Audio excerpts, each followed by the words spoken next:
ශ්‍රී ලංකාවෙන් නීති විරෝධී ලෙස මුහුදු මාර්ගයෙන් තමිල්නාඩු ප්‍රාන්තයට ඇතුළු වීමට උත්සාහ කළ පුද්ගලයන් තිදෙනෙකු ඉන්දිය වෙළාරක්ෂක බලකාය විසින් අත්අඩංගුවට ගෙන ඇත.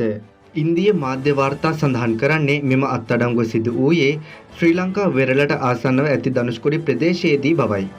එම ස්ථානයේ නීති විරෝධී මානව රැඳවීම හා ජාවාරම් සිදුවන ප්‍රධාන මාර්ගයක් ලෙස සැලකේ. ඊයේ දිනේදී ලැබුණු විශේෂ තොරතුරක් මත ක්‍රියාත්මක වූ සෝදිසි මෙහෙයුමකින් මෙම පුද්ගලයන් අත්අඩංගුවට ගෙන ඇත. වාර්තා අනුව අත්අඩංගුවට ලක් වූවන්ගෙන් දෙදෙනෙකු සිංහල ජාතිකයින් වන අතර තෙවැනි පුද්ගලයා දෙමළ ජාතිකයෙකි. මෙම තිදෙනාගෙන් එක් අයෙකු මත්ද්‍රව්‍ය සම්බන්ධව සිදු වූ නඩුවකදී අපමත නිදහස් වූ පුද්ගලයෙකු වන අතර අනෙක් දෙදෙනාටද මත්ද්‍රව්‍ය ජාවාරම් සම්බන්ධයෙන් අපරාධ වාර්තා ඇතැයි ඉන්දිය මාධ්‍ය වාර්තා කරයි.